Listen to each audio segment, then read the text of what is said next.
دکمه چپ از لایه خاکستری رو با این یکی دکمه از لایه نارنجی با هم جابجا میکنم.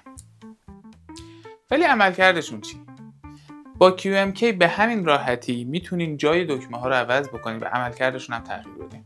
توی این ویدیو علاوه بر اینکه میخوام سخت افزار و نرم افزار این کیبورد رو به شما شرح بدم، بگم که چطور میتونین خودتون بازم کاستومش بکنین برای کاربرد تو اون چیزی که راحتین، این رو باز تغییر بدین و به اون چیزی برسین که واقعا دستاتون روش راحت باشه و بهینه‌تر و کاربردی‌تر.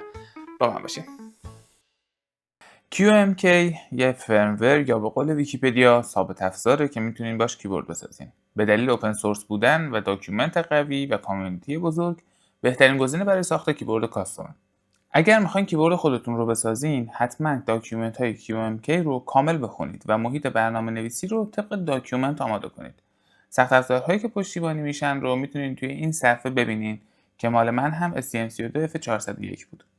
روش وصل کردن سویچ ها و دیود ها رو هم میتونید توی این صفحه ببینید که یه همچین چیزی میشه. و بعد میتونید با راهنماهای همین داکیومنت چیزایی مثل RGB OLED و انکودر رو هم راه اندازی کنید. ولی اگر میخواین کیبوردتون رو کاستوم بکنین، پیشنهاد میکنم از انشابات QMK مثل ویا یا ویال استفاده کنید. تفاوت اصلیشون هم اینه که با QMK باید در محیط کدنویسی مثل این تغییرات رو اعمال کنید، ولی ویا یا ویال محیط گرافیکی دارن مثل این که کار رو خیلی راحت تر میکنه. خب QMK رو فهمیدیم چیه، ولی چیزی که مهمه دیزاینه.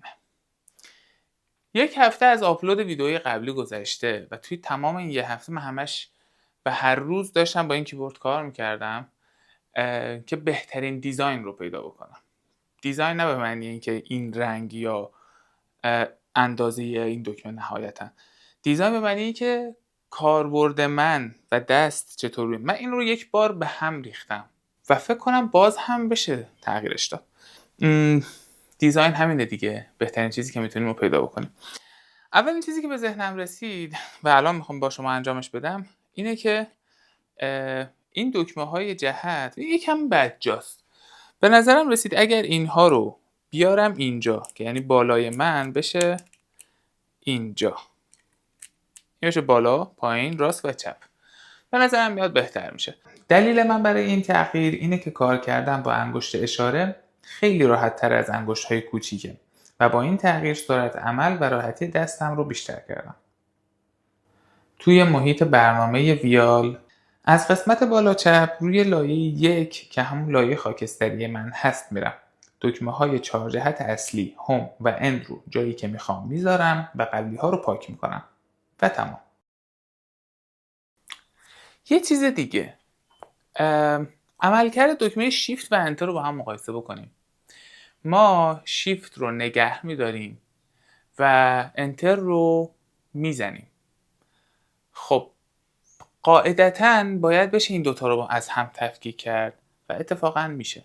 توی QMK توی قابلیت‌های تپ دنس شما میتونید تعریف بکنید که زدن یک کلید یک کاربرد داشته باشه و نگه داشتنش یک کاربرد دیگه داشته باشه. حتی میتونید دبل تپ کردن یا تپ و نگه داشتن این رو هم جدا بکنید. بیاین روی شیفت و انتر سمت راست همین کار رو انجام بدیم ببینیم چی میشه. برای این کار توی نیمه بالایی صفحه قسمت تپ دنس رو باز میکنم و در یه تپ دنس خالی عملکرد تپ رو روی انتر و عملکرد هولد رو روی شیفت تعریف میکنم و بعد توی چیدمانی که بردم هم این تپ دنس رو به دکمه‌ای که میخوام نسبت میدم. الان این کار رو دستی انجام دادم، ولی چون این قابلیت خیلی کاربردیه یه دکمه پیش‌فرض که همین عملکرد رو داره به اسم RS انتر در QMK تعبیه شده که میتونید ازش استفاده کنید راحت‌تر. یه نکته خیلی مهم دیگه، من متوجه شدم چیزی که ازش غافل بودیم انگشت شسته. انگشت شست خیلی پتانسیل بیشتری برای کار کردن داره. توی نسخه نهایی که به تولید برسه حتما من اینها رو یه مقداری میارم این سمتر به انگشت شست نزدیکتر بشه، چون نگه داشتن اینها یا زدنشون میتونه قابلیت‌های دیگه ای از کیبورد رو فعال بکنه. همین الان هم در دسترس هست ولی خیلی راحت نیست. بریم این رو تبدیل بکنیم به دکمه ماوسمون. توی یه لایه جدید دقیقاً همون جایی که دکمه‌های 4 جهت اصلی توی لایه خاکستری قرار داشتن 4 جهت حرکت ماوس رو هم قرار میدم. بعدش هم دکمه‌های کلیک چپ، کلیک راست و کلیک وسط. با یه تپ دنس جدید نگه داشتن دکمه دایره رو برای فعال کردن این لایه مشخص میکنم. با این کار میتونم از دکمه دایره 2 تا کاربرد داشته باشم.